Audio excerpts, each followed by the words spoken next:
আসসালামু আলাইকুম, আন্তর্জাতিক বাংলা সংবাদে আপনাদের স্বাগতম। শুরুতেই জানিয়ে দিব সংবাদ শিরোনাম, পরে বিস্তারিত। হামাসের রাফা ব্রিগেডে পরাজিত 2300 যোদ্ধা নিহত, জানিয়েছেন ইসরায়েল। অন্যদিকে হিজবুল্লাহ সেই অভিযানে 22 ইসরায়েলি সেনা নিহত।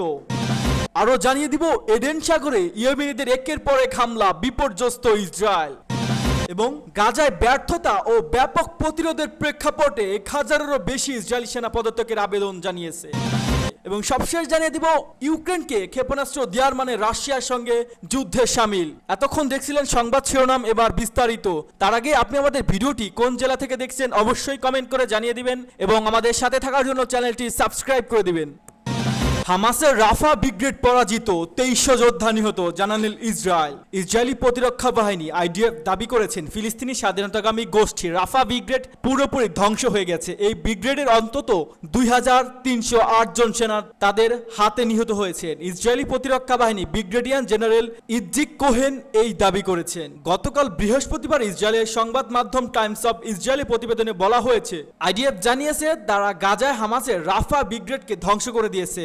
একই সঙ্গে তারা রাফা ব্রিগেড 2308 জন যোদ্ধাকে হত্যা করেছেন। পাশাপাশি 13 কিলোমিটারও বেশি দীর্ঘ টানেল ধ্বংস করা হয়েছে। দখলদার ইসরায়েলি বাহিনী জানিয়েছে গাজা মিশর সীমান্তে ফিলাডেলফি করিডর পুরো রাফা এখন তাদের নিয়ন্ত্রণে। যেসব টানেল এখনো ধ্বংস হয়নি সেগুলো তাদের প্রকৌশলীরা তদন্ত করে দেখছে। আগামী কয়েক সপ্তাহের মধ্যে এসব টানেল ধ্বংস করা হবে। আইডিএফ এর জ্যেষ্ঠ কমান্ডার ব্রিগেডিয়ার জেনারেল ইস্তিক কোহেন বলেছেন, রাফা ব্রিগেডে পরাজিত হয়েছে, তাদের 4টি ব্যাটালিয়ন ধ্বংস হয়ে গেছে এবং আমরা পুরো শহর এলাকায় অপারেশনাল নিয়ন্ত্রণ প্রতিষ্ঠা করছি। ইস্তিক কোহেনি রাফা ইসরায়েলি বাহিনীকে নেতৃত্ব দিয়েছেন। ইসরায়েলি প্রতিরক্ষা বাহিনী 162 ডিভিশনের এই কমান্ডার জানান, তার ব্রিগেডের যুদ্ধ প্রকৌশলীরা রাফাতে 203টি আলাদা কিন্তু পরস্পর সংযুক্ত টানেল খুঁজে পাচ্ছেন। তিনি জানান, এই টানেলগুলো রাফা শহর থেকে মিশর সীমান্তে ফিলাডেলফি করিডোর পর্যন্ত বিস্তৃত। উল্লেখ্য, রাফায় ফিলাডেলফি করিডোর থেকে মিশর সীমান্তের 300 কিলোমিটার দূরে। ইস্তিক কোহেন বলেন, টানেলগুলোর বেশিরভাগই আমরা ধ্বংস করেছি। আমরা তাদের তদন্ত করার জন্য অন্যান্য টানেল কাজ করছি। আমাদের তদন্ত শেষ হয়ে গেলে এসব টানেলে ধ্বংস করা হবে। তিনি জানান, এই 203টা টানেলের মধ্যে 9টি মিশরে প্রবেশ করেছে বলে তারা নিশ্চিত প্রমাণ পেয়েছে, তবে এই টানেলগুলোর আগে থেকে বন্ধ হয়েছিল। হিজবুল্লাহ সেই অভিযানে 22 ইসরায়েলি সেনা নিহত। ইসরায়েলের বিরুদ্ধে হিজবুল্লাহর আরাবাইন অভিযানে 22 জন ইসরায়েলি সেনা নিহত হয়েছেন। বৃহস্পতিবার রাতে ইউরোপীয় নিরাপত্তা সূত্র বরাত দিয়ে এ তথ্য জানায় আল মায়াদিন। লেবানন ভিত্তিক সংবাদ মাধ্যমটির প্রতিবেদনে উল্লেখ করা হয়েছে, লেবাননের হিজবুল্লাহ যোদ্ধারা গ্যালিলি ঘাঁটিতে ইসরায়েলি সেনাবাহিনীর 8200 ইউনিটের বিরুদ্ধে চালানো ওই হামলা অন্তত সফল হয়েছিল। ইউরোপীয় নিরাপত্তা সূত্রগুলো জানিয়েছে, ওই হিজবুল্লাহ ওই অভিযানে 22 জন ইসরায়েলি গোয়েন্দা সদস্য নিহত এবং 74 জন আহত হন। ওই হামলায় প্রেক্ষিতে সম্প্রতি ইসরায়েলি সেনাবাহিনীর 8200 ইউনিটের কমান্ডার তার পদত্যাগের ঘোষণা দেন। সূত্রগুলো জানায়, হিজবুল্লাহ সফলভাবে 8200 গোয়েন্দা ইউনিটকে লক্ষ্যবস্তুতে পরিণত করেছে। অভিযানটি হিজবুল্লাহ কমান্ডার ফুয়াদ শুকুরের হত্যার প্রতিশোধ হিসেবে পরিচালিত হয়। বিশ্বস্ত সূত্র জানিয়েছে, হিজবুল্লাহ 6টি ড্রোন ইসরায়েলি বিমান প্রতিরক্ষা ব্যবস্থা ভেদ করতে সক্ষম হয় এবং সেগুলো অন্তত নির্ভুলভাবে তেল আবিবের কাছে অবস্থিত গিল্ট ঘাঁটি অভ্যন্তরে লক্ষ্যবস্তুতে আঘাত হানে। হামলার পর ইসরায়েলি বাহিনীর ঘাঁটির চারপাশে কয়েক কিলোমিটার গভীর একটি কড়া নিরাপত্তা বলয় তৈরি করে। হিজবুল্লাহ প্রধান সাইদ হাসান নাসরুল্লাহ অভিযানের পর প্রকাশ করেন যে এই অভিযানের প্রথম লক্ষ্য ছিল 8200 গোয়েন্দা ইউনিটের গিল্ট ঘাঁটি, দ্বিতীয় লক্ষ্য ছিল আইন শামর বিমান প্রতিরক্ষা ঘাঁটি, যা লেবানন থেকে 75 কিলোমিটার এবং তেল আবিব থেকে 40 কিলোমিটার দূরে অবস্থিত।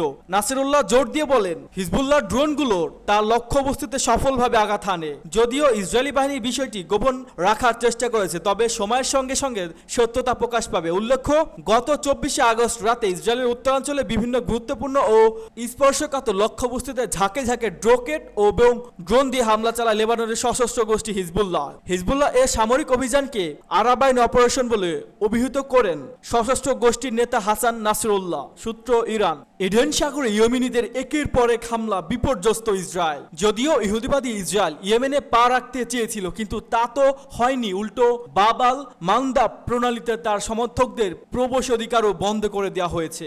আল জাজিরা নিউজ চ্যানেল জানিয়েছে, ইয়েমেনি বাহিনী নভেম্বর থেকে লোহিত সাগরে ক্ষেপণাস্ত্র ও ড্রোন হামলা চালিয়েছে।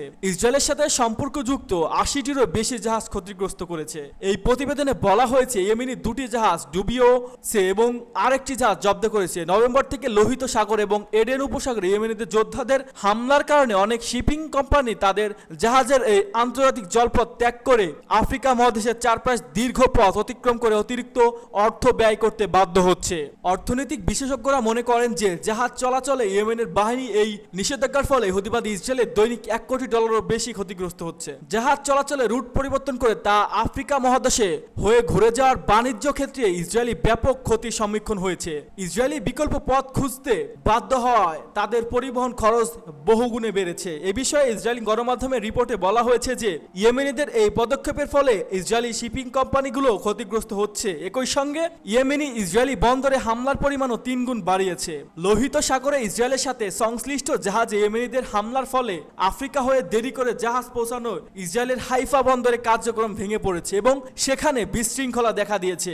যে জাহাজটি 1 সপ্তাহের মধ্যে হাইফা বন্দরে পৌঁছাতে পারত সেটি এখন 3 সপ্তাহ পর হাইফা বন্দরে পৌঁছেছে। ইসরায়েলি মিডিয়া এর রিপোর্টে আরো বলা হয়েছে ইসরায়েলের দিকে অগ্রসর হওয়া জাহাজগুলো বিমা পরিস্থিতি আরো খারাপ হয়ে যাচ্ছে, ফলে এই বিমাগুলো ব্যয় এত বেড়েছে যা একটি জাহাজের মোট মূল্য প্রায় 65% পৌঁছেছে। এ কারণে ইসরায়েলের ইলাদ বন্দরে শিপিং আরো 75% কমেছে। অথচ এই বন্দরটি কেন্দ্রীয় ইসরায়েলের সাথে পূর্বাঞ্চলের মাধ্যমে যোগাযোগের একমাত্র বন্দর। এদিকে ইয়েমেনের সেনাবাহিনী জানিয়েছে গাজায় হামলা বন্ধ না হওয়া পর্যন্ত লোহিত সাগরে ইসরায়েলগামী জাহাজের মালামাল অব্যাহত থাকবে।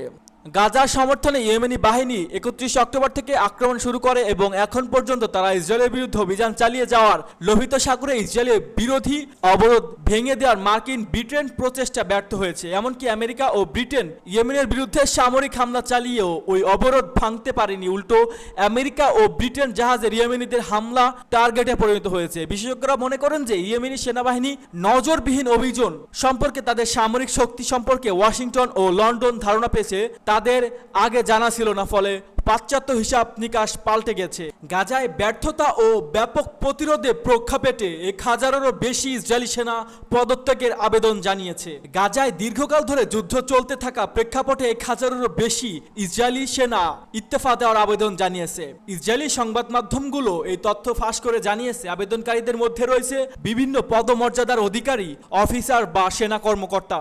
ওই সংবাদ মাধ্যমগুলো বলছে ব্যাপক বিক্ষোভ ও নৈরাজ্য দেখা দেয় ভয়ে ইসরায়েলের সশস্ত্র বাহিনী এই সেনাদের পদত্যাগ বা ইস্তফার আবেদন খবর গোপন রেখেছে। সম্প্রতি 8200 নম্বর ইউনিট নামে ইসরায়েলি সেনা গোয়েন্দা বিভাগের প্রধান পদত্যাগ করেছে। ইসরায়েলি সেনা কর্মকর্তা এর আগেও জানিয়েছে যে ইসরায়েলি সশস্ত্র বাহিনী ব্যাপক সেনা ঘাটতি সংকট রয়েছে। সেনা সংখ্যার ঘাটতির কারণে ইসরায়েলি কর্তৃপক্ষ রিজার্ভ সেনাদের যুদ্ধে যোগ দিতে বলেছে। বিশ্লেষকরা বলেছে ইসরায়েলি আগ্রাসন ও অপরাধযোগ্য দীর্ঘ 11 মাস ধরে চলার পরও ইসরায়েলি প্রতিরোধ যোদ্ধাদের কাবু করতে পারেনি এবং ইসরায়েলি সেনাদের ক্রমবর্ধমান ক্ষয়ক্ষতি ও হতাহতের কারণে সেখানে পরাজয়ের মুখে রয়েছে ইসরায়েল। আর এই অবস্থায় 1000-এরও বেশি ইসরায়েলি সেনা এই যুদ্ধে হাত থেকে নিজেদের রক্ষা করতে ইস্তফা দেওয়ার আবেদন জানিয়েছে। পশ্চিমাদের নিয়ে ইউক্রেনকে ক্ষেপণাস্ত্র দেওয়ার মানে রাশিয়ার সঙ্গে যুদ্ধের সামিল। পশ্চিমা দীর্ঘপাল্লার ক্ষেপণাস্ত্র রাশিয়ার মাটিতে যদি ব্যবহার অনুমতি দেওয়া হয় তাহলে তারা রাশিয়ার সঙ্গে সরাসরি যুদ্ধ করবে বলে হুঁশিয়ারি দিয়েছেন দেশটির প্রেসিডেন্ট ভ্লাদিমির পুতিন। পশ্চিমাদের এমন পদক্ষেপের সংঘাতে মোড় ঘুরে যাবে বলেও মন্তব্য করেছেন তিনি। সম্প্রতি পশ্চিমা মিত্রদের কাছে রাশিয়ার অভ্যন্তরে দীর্ঘপাল্লার ক্ষেপণাস্ত্র ব্যবহারের অনুমোদন চান ইউক্রেনের প্রেসিডেন্ট ভ্লাদিমির জেলেনস্কি। শান্তি ফিরিয়ে আনার জন্য এমন পদক্ষেপের প্রয়োজন বলেও জানান তিনি। পুতিন বলেন, সুতরাং দীর্ঘপাল্লার ক্ষেপণাস্ত্র দিয়ে ইউক্রেনের রাশিয়া হামলা করবে কি করবে না সেটা প্রশ্ন নয়, প্রশ্ন হলো ন্যাটোভুক্ত দেশগুলো সরাসরি যুদ্ধে জড়াবে কিনা। রুশ প্রেসিডেন্ট বলেন, যদি এ দীর্ঘপাল্লা ক্ষেপণাস্ত্র দিয়ে হামলা চালানো হয় তাহলে তা ন্যাটোভুক্ত দেশগুলো সরাসরি যুদ্ধে জড়ানো থেকে কম নয়। এর মাধ্যমে তারা সরাসরি যুদ্ধে অংশ নেবে, ফলে এতে সংঘাতের মোড় ঘুরে দেওয়া হবে বলে জানান তিনি।